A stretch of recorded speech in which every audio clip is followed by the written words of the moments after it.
പ്രശാന്തേട്ട ഒരു വാർത്ത വരുന്നുണ്ട്, ഏറി നിൽക്കുകയാണ്, ഔദ്യോഗികമായിട്ട് അത് കൺഫേം ചെയ്തിട്ടില്ല. നമ്മുടെ കെ രാധാകൃഷ്ണൻ മത്സരിച്ച് പോയല്ലോ, ഇവിടെ എവിടെ പുള്ളി നിന്നെവിടെ ആലത്തൂർ രമ്യ ഹരിദാസിനെ തോൽപ്പിച്ച് പുള്ളിക്കാർ പോയാൽ പിന്നെ അവിടെ രമ്യയുടെ കയ്യിലിരിപ്പുണ്ടാണെന്ന് നമുക്ക് പറയാം. ഒരു മണ്ഡലം ആ ഒരു കനൽ തരിയും വേണമെങ്കിൽ കെടുത്തായിരുന്നു.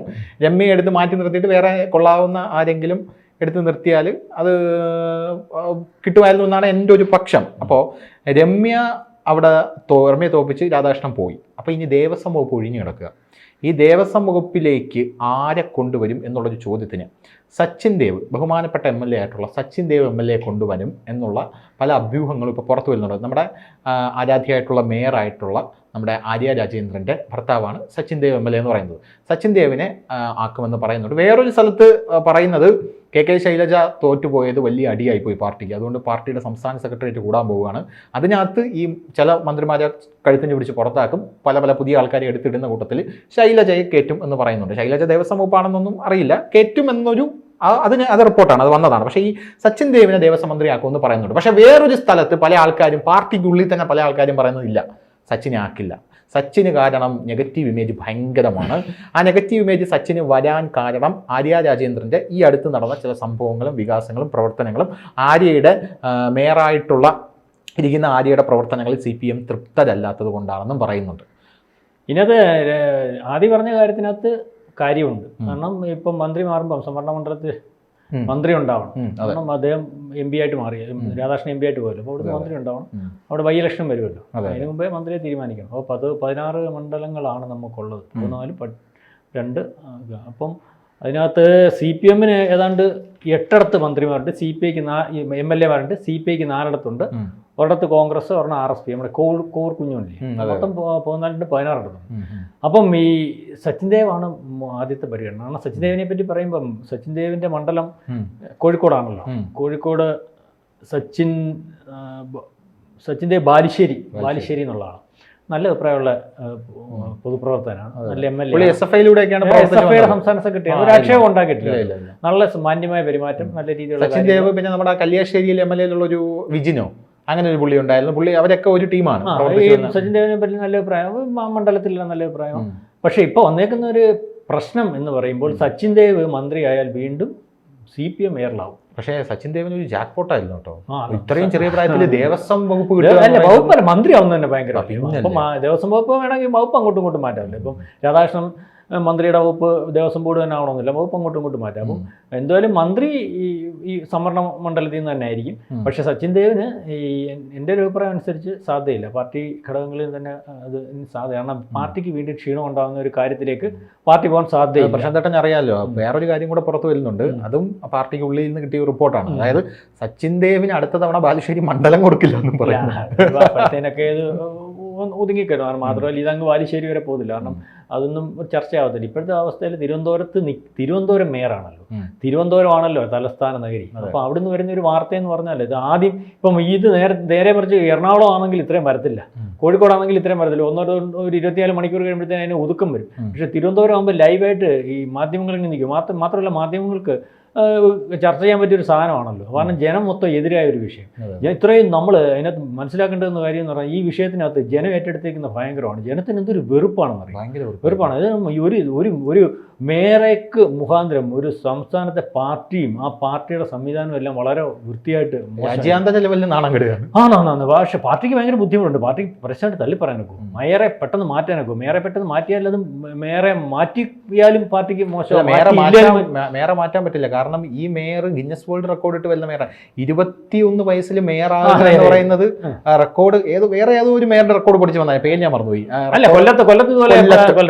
കൊല്ലത്തുള്ള ഒരു മേയറുടെ റെക്കോർഡ് പൊട്ടിച്ച് 21ാമത്തെ വയസ്സിൽ കൊട്ടി ഘോഷിച്ച് കൊണ്ടിറക്കിയതാണ്. അവര് മാറ്റുക എന്ന് പറയുന്നത്, അത് മാറ്റിക്കഴിഞ്ഞാൽ യുവനിരയിൽ ആരും ബുദ്ധിയുള്ള ആൾക്കാരൊന്നും ഇല്ല എന്നുള്ള രീതിയിൽ മാറ്റിക്കഴിഞ്ഞാലും അക്ഷയം ഇവർ പറഞ്ഞാൽ ക്ലെയിം എല്ലാം ശരിയാണെന്ന് വരും. മാറ്റായിരുന്നു കഴിഞ്ഞാൽ ഈ അക്ഷയം നിരന്തരം ഇന്നലെയും ആ യദു എന്ന് പറഞ്ഞ ചെറുപ്പക്കാരൻ വീണ്ടും പോലീസ് സ്റ്റേഷനിൽ പോയി, അയാൾ ഇതിന്റെ പുറകെ നിൽക്കുകയാണല്ലോ.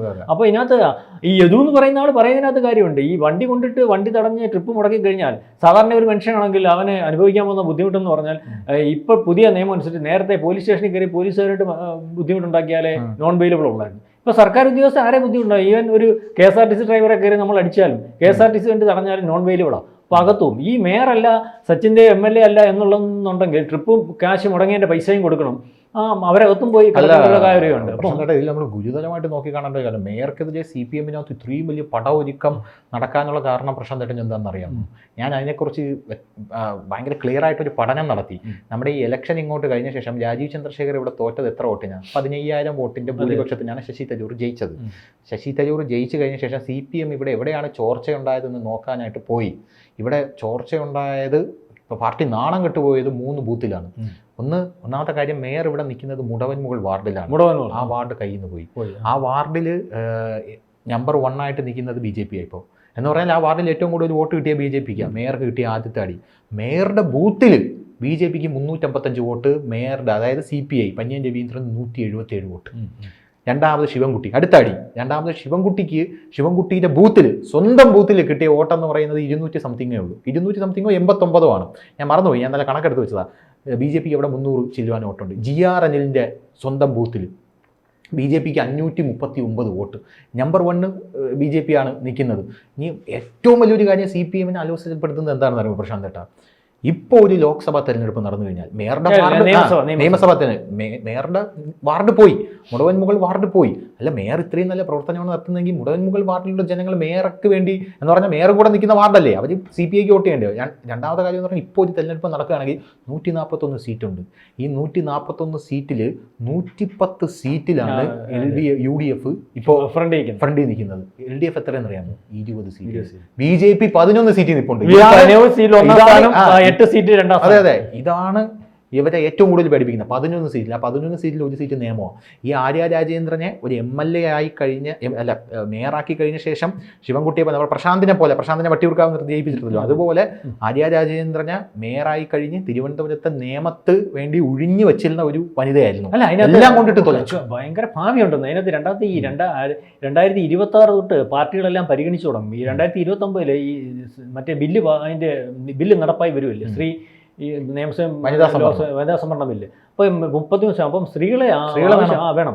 അപ്പം ഇവരൊക്കെ എന്ന് പറഞ്ഞാൽ ഇതിനകത്ത് നിന്നൊരു പരിചയം ആയിട്ട് വരുമ്പം കൂടുതൽ മെച്ചപ്പെടുമ്പോൾ അവരെ എടുക്കുന്നതിനകത്ത് പാർട്ടിക്ക് കൂടുതൽ ആലോചിക്കേണ്ട. അല്ലെങ്കിൽ പാർട്ടി കേഡർമാരെ ശരിക്കും പറഞ്ഞാൽ ഇപ്പോൾ പഞ്ചായത്തിലുമൊക്കെ മത്സരിപ്പിക്കാൻ കേഡർമാരെ തിരക്കുന്നവരെ തിരക്കേണ്ടതായിട്ടുള്ള ഒരവസ്ഥ വരും. കാരണം 140 ആകുമ്പോൾ 40-45 സ്ത്രീകളെ തന്നെ എല്ലാം BJP-യും തിരക്കണം, കോൺഗ്രസും തിരക്കണം, CPM-ഉം തിരക്കണം. അപ്പോൾ അവരെ മത്സരിപ്പിച്ചല്ലേ മതിയാകത്തുള്ളൂ. അപ്പോൾ അങ്ങനത്തെ ഒരു കാര്യം വരും. രണ്ടാമത് ഈ ധനുഷ് ഇത് പറഞ്ഞുകൊണ്ട് ഞാൻ പറയാം, ഇപ്പോൾ വാർഡുകളിലേക്ക് വോട്ട് പരിശോധിക്കുമ്പോഴാണ് നിയമസഭയിലെ വോട്ടിൻ്റെ ഒരു കാഠിന്യം മനസ്സിലാവും. ഈ നിയമസഭയും ഈ നമ്മുടെ തദ്ദേശ സ്ഥാപനങ്ങളുടെ ഇലക്ഷൻ തമ്മിൽ ഭയങ്കര ബന്ധമുണ്ട്. ആ വോട്ട് തന്നെയാണ് നിയമസഭയിലെ വോട്ട്. മറ്റേ അപ്പം നേരത്തെ ഈ നമ്മുടെ അമിത്ഷാ ഉണ്ടല്ലോ, അദ്ദേഹം ഈ 2014 ഇലക്ഷന് ശേഷം ഇവിടെ ഈ തദ്ദേശ സ്ഥാപനങ്ങളുടെ ഇലക്ഷന് മുമ്പ് ഈ നമ്മുടെ തിരുവനന്തപുരത്ത് വന്നു. തിരുവനന്തപുരത്ത് ഈ പറഞ്ഞതുപോലെ 4 മണ്ഡലം അന്നും 2ാം സ്ഥാനത്ത് 1ാം സ്ഥാനത്ത്, അന്ന് ഏകദേശം 2ാം സ്ഥാനത്താണ് BJP വരുന്നത്. അദ്ദേഹം ഇവിടെ വന്ന് വെച്ച ഒരു ഓപ്ഷൻ അറിയാം. നമുക്ക് അദ്ദേഹത്തിൻ്റെ ബുദ്ധിയാണ് മനസ്സിലായത്. ഇപ്പോൾ വെളിയൊന്നുമില്ല, എനിക്ക് അതിനകത്തുനിന്ന് അറിയാവുന്നുണ്ട്. എനിക്ക് നമുക്ക് ചില ബന്ധങ്ങളും കാര്യങ്ങളും ഒക്കെ ഉണ്ടായതിൻ്റെ അകത്തുനിന്ന് പുള്ളി വെച്ചൊരു ഓപ്ഷൻ എന്ന് പറയും. O രാജാവിനെ വിളിച്ചിട്ട് പറഞ്ഞു, ഇദ്ദേഹം കേന്ദ്രമന്ത്രിയായിട്ടും ഒരു MLA ആയിട്ട് നിങ്ങൾ അടുത്ത പ്രാവശ്യം എടുത്ത മേയർ സ്ഥാനാർത്ഥിയാവണം, അല്ല മത്സരിക്കണം ഒരു വാർഡിൽ മേയർ. അപ്പം അദ്ദേഹം മത്സരിച്ച് കഴിഞ്ഞാൽ ഓട്ടോമാറ്റിക്കലി ഇല്ല, സുരേഷ് ഗോപിയെ അദ്ദേഹം പിടിച്ച് ചേർത്ത് നിർത്തിയാൽ ഓട്ടോമാറ്റിക്കലി ജനങ്ങൾക്കെല്ലാം അറിയാമല്ലോ BJP വന്നാൽ മേയർ ആരാ? O രാജമോഹൻ. അപ്പം പുള്ളി പറഞ്ഞ മേയർ സ്ഥാനാർത്ഥിയാവണം. അപ്പോൾ ഇവിടെ BJP കോർപ്പറേഷൻ കിട്ടും. BJP കോർപ്പറേഷൻ കിട്ടിയാൽ നിങ്ങൾക്ക് പിന്നെ കിട്ടാൻ പോകുന്നത് 4 നിയമസഭാ മണ്ഡലമാണ്. 4 നിയമസഭാ മണ്ഡലം അതിനകത്തുള്ള 4 നിയമസഭാ മണ്ഡലം കോർപ്പറേഷനകത്തുള്ള. അപ്പം ധനുഷ് പറഞ്ഞതുകൊണ്ട് പാർട്ടി ഭയക്കുന്നതെന്ന് പറഞ്ഞാൽ ഈ കോർപ്പറേഷൻ്റെ കീഴിലുള്ള 4 നിയമസഭാ മണ്ഡലങ്ങളും ഇപ്പോൾ ആരുടെ കയ്യിലാണ്?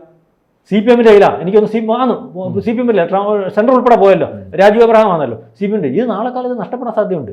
കാരണം ഇതൊക്കെ നഷ്ടപ്പെടാൻ സാധ്യതയുണ്ടെന്ന് പറഞ്ഞാൽ പാർട്ടി ഈ ചെറുപ്പക്കാർക്ക് ഒരു അവസരം കൊടുക്കുകയും ആ ചെറുപ്പക്കാർ പാർട്ടിയെ മനസ്സിലാക്കാതെ പാർട്ടിക്ക് മോശമായുള്ള കാര്യങ്ങൾ ചെയ്ത് മുന്നോട്ട് പോകുമ്പോൾ ഈ പാർട്ടിയാണ് ഇതിനെല്ലാം വില കൊടുക്കുന്നത്. അല്ല, ഇവിടെ വേറൊരു കാര്യം, CPM ഇപ്പോൾ ഞാൻ പറഞ്ഞേ 11 സീറ്റ് BJP ആണെന്ന് പറയും. ഇപ്പോൾ ഒരു തദ്ദേശ സ്വയംഭരണ തെരഞ്ഞെടുപ്പ് വന്നു കഴിഞ്ഞാൽ തിരുവനന്തപുരത്ത് ഒരു മേയർ ഉണ്ടാവും BJP-യുടെ ഒരു മേയർ ഉണ്ടാവും. തിരുവനന്തപുരത്ത് അതെന്തുകൊണ്ടാണ് ഈ മേയറിന്റെ കയ്യിലിരിപ്പ് കൊണ്ടാണെന്ന് വ്യാഖ്യാനിക്കപ്പെടുകയാണ്. അപ്പൊ ഇതൊക്കെ സച്ചിൻ ദേവ് MLA, ബഹുമാനപ്പെട്ട MLA ആയിട്ടുള്ള സച്ചിൻ ദേവ് MLA വലിയ രീതിയിൽ ബാധിക്കുന്നുണ്ട്. പുള്ളിയുടെ മന്ത്രിസ്ഥാനം കിട്ടുമെങ്കിൽ അത് തെറിച്ചു പോകാൻ കാരണം ഈ സ്വന്തം ഭാര്യയുടെ പ്രവർത്തനങ്ങളാണ് എന്നുള്ളതാണ് നമ്മൾ എടുത്തു. കഴിഞ്ഞ പ്രാവശ്യം ഈ തിരുവനന്തപുരം കിട്ടുമെന്നുള്ള രീതിയിൽ BJP പോയതാ. BJP-ക്ക് അകത്തെ കയ്യിലിരിപ്പ്. BJP ആണ്ട് ഈ BJP-ക്ക് കോർപ്പറേഷൻ കിട്ടുമെന്ന് കാണുമ്പോൾ ഈ കോർപ്പറേഷൻ മത്സരിക്കാൻ ആൾക്കാരുടെ എണ്ണം കൂടുതൽ. അങ്ങനെ അതിനകത്ത് ഗ്രൂപ്പ് വന്ന് അതിനകത്ത് മത്സരിച്ച് ഈ ഇവരുടെ ഇനി മേയർ സ്ഥാനം പോയത്. അല്ലെങ്കിൽ കഴിഞ്ഞ പ്രാവശ്യം തന്നെ ഈ തിരുവനന്തപുരം കോർപ്പറേഷൻ ഈ നമ്മുടെ ഈ പാലക്കാട്ട് കൂട്ട് മുനിസിപ്പാലിറ്റി ഇടുന്ന പോലെ തിരുവനന്തപുരം കോർപ്പറേഷൻ കിട്ടി. ഈ കോർപ്പറേഷനൊക്കെ ഇവരുടെ കിട്ടിക്കഴിഞ്ഞാൽ ഇവർക്ക് കൃത്യമായി നമ്മൾ ഈ പറയുമ്പോൾ കൃത്യമായിട്ട് ഭരണം കൊണ്ടുപോകും. BJP നമ്മൾ ഈ പറയുന്ന കണക്കല്ല. ഇത് പാലക്കാട് നമ്മുടെ എത്ര കാലം കൊണ്ട് അവരുടെ ഇരിക്കും, അവരുടെ പോകത്തില്ല. അല്ല, ഞാൻ പറയട്ടെ, ഈ തിരുവനന്തപുരം കോർപ്പറേഷനിൽ BJP-യുടെ പ്രവർത്തനം വെച്ച് നോക്കുകയാണെങ്കിൽ ഉണ്ടല്ലോ, തിരുവനന്തപുരം കോർപ്പറേഷനിൽ BJP-യുടെ ആറ്റുകാൽ അവിടെ BJP-യുടെ RC ബീന ആയിരുന്നു കൗൺസിലർ. ഇപ്പൊ അവിടുത്തെ ഉണ്ണിയാണ് അവിടുത്തെ കൗൺസിലർ എന്നുള്ളത്. പക്ക CPM ആണ് കൗൺസിലർ. നമ്മുടെ ഇവിടെ ബോംബ് വീണപ്പോൾ, ഇവിടെ AKG സെന്ററിൽ ബോംബ് വീണപ്പോൾ ആദ്യം ഓടിയെത്തിയത് ഉണ്ണിയാണ്. അത്ര വലിയ CPM പ്രവർത്തകനാണ് ഉണ്ണി. അപ്പോൾ കൗൺസിലറായിട്ട് പുള്ളിയാണ് നിൽക്കുന്നത്. RC ബീനയുടെ കയ്യിൽ നിന്ന് അത് പോയി. കാരണം RC ബീന നല്ലപോലെ പ്രവർത്തിച്ചതാണ് ആറ്റുകാൽ. അവിടെ നിന്ന് RC ബീനയെ ഒരു കൗൺസിലർ 5 കൊല്ലമായിട്ടിരുന്ന ഒരു സ്ഥലം, അവിടെ അടുത്ത തവണയും അവരെ പ്രവർത്തിക്കാൻ വിടാതെ അവരെ നേരെ എടുത്ത് അമ്പലത്തറ വാർഡിൽ വിട്ടിട്ടു. നിങ്ങൾ അവിടെ കൊടുക്കുന്നു. അപ്പൊ അമ്പലത്തറ വാർഡിൽ ഇവർ പുതുമുഖം അറിയില്ല. അങ്ങനത്തെ ഒരു സിറ്റുവേഷൻ ആയി. അതുപോലെ തന്നെ കമലേശ്വരം വാർഡിൽ അവിടെ ഗിരിയായിരുന്നു കൗൺസിലർ. BJP ഗിരിയായിരുന്നു. ആ ഗിരിയെ പിന്നെ എടുത്തു മാറ്റിയിട്ട് വേറെ ഗിരി എടുത്ത് മാറ്റി. പക്ഷേ ഗിരി അവിടെ പരാജയപ്പെട്ടു പോയി. കാരണം പ്രവർത്തനം മോശമായിരുന്നു. ഇത്തരത്തിൽ ഈ പദവി കിട്ടിയാൽ അഭിരമിച്ചു പോകുന്ന BJP-കാർ. അപ്പൊ ഇവരിങ്ങനെയാണ് പോകുന്നതെങ്കിൽ അടുത്ത തവണ മേയർ മിക്കവാറും.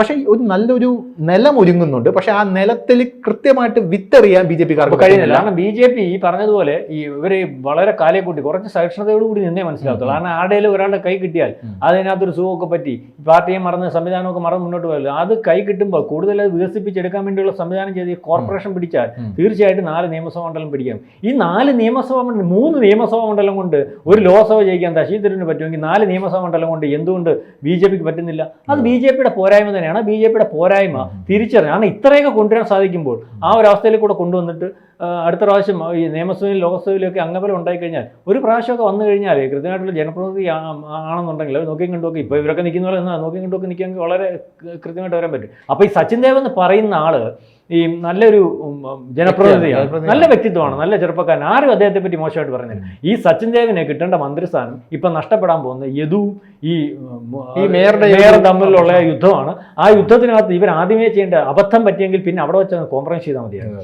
കാരണം പിറ്റേന്ന് രാവിലെ തന്നെ ഇന്ന് പറ്റിപ്പോയി ഇവനെ വിളിച്ച് കോംപ്രമൈസ് ചെയ്ത് അത് വാർത്താ പ്രാധാന്യം ഇല്ലാതാക്കി തിരിച്ചെടുത്തുകൊണ്ട് കൊണ്ടുപോകണം. പിന്നെയും ഞാൻ മുമ്പേ ധനുഷെടുത്ത കാര്യം പറഞ്ഞു. ധനുഷിനോട് ധനുഷ് യുദ്ധം ചെയ്യുന്ന എപ്പോഴും ധനുഷിന് യോഗ്യനായിട്ടുള്ളവരെ യുദ്ധം ചെയ്യാൻ പോലും തീരുമാനിക്കുക. അല്ലെങ്കിൽ ആ യുദ്ധം അവസാനിപ്പിച്ച് അന്നേരം മേയർ യദുവിനോട് യുദ്ധം ചെയ്യാൻ പോയി. ഇപ്പം മേയർ വലിയ പൊസിഷനിൽ നിൽക്കുന്നതാണ്. അതെ,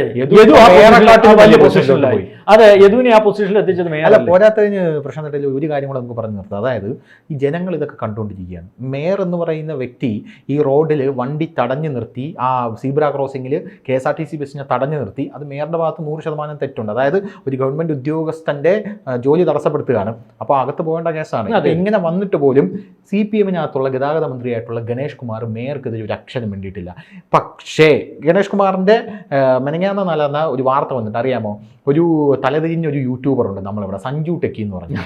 അവൻ മറ്റേ ഈ കാറിനകത്ത് വാട്ടർ പൂൾ സ്വിമ്മിംഗ് പൂൾ ഉണ്ടാക്കി അവൻ വണ്ടി ഓടിച്ചുകൊണ്ട് പോയി റോഡിന്റെ നടുക്ക് അഭ്യാസം കാണിച്ചു. റോഡിന്റെ നടുക്ക് വെച്ച് ഈ വാട്ടർ പൂൾ പൊട്ടിപ്പോയി. കാർ അപ്പൊ പൊട്ടിപ്പോയപ്പോൾ ഈ നീറ്റ് പരീക്ഷയൊക്കെ കഴിയുന്ന പിള്ളേരില്ലേ, അവരുടെയൊക്കെ ഇടയിലോട്ട് ഈ വെള്ളം അങ്ങ് ഒലിച്ചിറങ്ങി. ഒലിച്ചിറങ്ങിയപ്പോൾ ഗണേഷ് കുമാർ വലിയ ഡയലോഗ് അടിക്കുന്നു. അതായത് റോഡിൽ ഇത്തരത്തിലുള്ള അഭ്യാസം കാണിക്കുന്നവർ വെറുതെ വിടില്ല. അതിന്റെ താഴെയുള്ള കമന്റ് മൊത്തം എന്താ, മേയർ എന്തുകൊണ്ട് എടുക്കുന്നില്ല? അപ്പൊ ജനങ്ങൾ എത്രത്തോളം മറന്നിട്ടില്ല. കഴിഞ്ഞ ദിവസം നമ്മുടെ ചാനലിന്റെ കീഴിൽ വന്നിട്ട് ഈ മീഡിയ മലയാളത്തിന്റെ വേറെ ടോക്ക് ഷോ ഇട്ടപ്പം അതിന്റെ കീഴിൽ വന്ന് കമന്റ് പറയാം, നിങ്ങൾ യദുവിനെ കളയില്ലേ. നമ്മൾ വാർത്ത കൊടുത്തേ ഉള്ളൂ, നമ്മുടെ ആരുമല്ല യദു, മനസ്സിലായി? യദുവിനെ കളയില്ലേ എന്ന് പറഞ്ഞ് വാർത്ത കൊടുത്തു. ഇപ്പം നമ്മൾ പറഞ്ഞ് അവസാനിപ്പിക്കുമ്പോൾ സച്ചിൻ ദേവ് എന്ന് പറയുന്ന ആള് വളരെ ചെറുപ്പക്കാരനാണ്, DYFIയുടെ സഹഭാരവിയാണ്, SFIയുടെ സംസ്ഥാന സെക്രട്ടറിയാണ്, എല്ലാവർക്കും നല്ല അഭിപ്രായമുള്ളത്. ആ ഒരു മനുഷ്യൻ ഇപ്പം ബലിയാടാവാൻ പോവുകയാണ്. അദ്ദേഹത്തിന് മിക്കവാറും പാർട്ടി ആലോചിച്ച് വരുമ്പോൾ വീണ്ടും ഒരു ഇഷ്യൂസിലേക്ക് പാർട്ടി പോകുമ്പോൾ അദ്ദേഹത്തിൻ്റെ പേര് മന്ത്രിസ്ഥാനത്തു നിന്നും മാറുന്ന ഒരു അവസ്ഥ വരും. എന്തായാലും വേണ്ടയ്ക്ക് അതിനകത്ത് വീണ്ടും മന്ത്രിയായിട്ട് വരാൻ സാധ്യതയുള്ളത് ഞാൻ ഈ പറഞ്ഞുതരാം. കേളു എന്ന് പറയുന്ന കേളു മാനന്തവാടി എന്നുള്ള അദ്ദേഹം 2 പ്രാവശ്യമായിട്ട് ഇപ്പോൾ MLA ആണ്. വളരെ നല്ല അഭിപ്രായമാണ്. ശകലം പ്രായമുണ്ടാണ്. പക്ഷേ ഇദ്ദേഹത്തെ വെച്ചിട്ട് ചെറുപ്പക്കാരനെ വീണ്ടും മന്ത്രിയാക്കി നല്ലൊരു പെരുമയൊക്കെ ആക്കി പാർട്ടിക്ക് ഒരു ഗുണം ഉണ്ടാകുന്ന ഒരു അവസ്ഥ വന്നേ. പക്ഷേ എന്തുകൊണ്ടോ പാർട്ടിക്ക് മോശമാകുന്ന കാര്യങ്ങൾ പാർട്ടി ചെയ്യാൻ തയ്യാറാവത്തില്ല. ഒന്നാമത്തെ പാർട്ടി നല്ലതുപോലെ മോശപ്പെട്ട് നിൽക്കുകയാണ്. കാരണം മാധ്യമങ്ങളെല്ലാം എതിരാണ്. സാഹചര്യം കൊണ്ടും പാർട്ടിക്ക് പല പ്രശ്നങ്ങളും ഉണ്ട്. അപ്പോൾ കേളു എന്ന് പറയുന്ന ആള് വരും. അല്ലെങ്കിൽ സച്ചിൻ ദേവ് എന്തായാലും സച്ചിൻ ദേവ് മന്ത്രിയാകും എന്നുള്ളത് ഒരു അഭ്യൂഹമാണ്. അഭ്യൂഹത്തിന്റെ പുറത്താണ് നമ്മൾ ചർച്ച നടത്തിയത്. അഭ്യൂഹമൊന്നുമല്ല. എന്തായാലും സച്ചിൻ ദേവിനെ പോലെയുള്ള ആൾക്കാർ വരട്ടെ, വരുന്നതിൽ സന്തോഷം മാത്രമേ ഉള്ളൂ. എന്താ സച്ചിൻ ദേവിന് അങ്ങനെ ഒരു ഇത് കിട്ടുന്നെങ്കിൽ അങ്ങനെ കിട്ടട്ടെ. അത് നല്ല കാര്യമല്ല. അപ്പൊ ചെറുപ്പക്കാരനാണ്. DFIയുടെ ഇപ്പം അദ്ദേഹത്തിന് നല്ല കാര്യമാണ്. അപ്പോൾ കിട്ടുന്നത് കിട്ടട്ടെ. പക്ഷേ ഇപ്പം അദ്ദേഹത്തിന്റെ പേര് മാറിയിട്ട് കേളു എന്ന് പറയുന്ന മാനന്തവാടി എന്നുള്ള MLA യുടെ പേരാണ്. സച്ചിൻ ദേവിന് എന്തായാലും അത് അവരുടെ പാർട്ടിയുടെ കാര്യം പാർട്ടി തീരുമാനിക്കട്ടെ.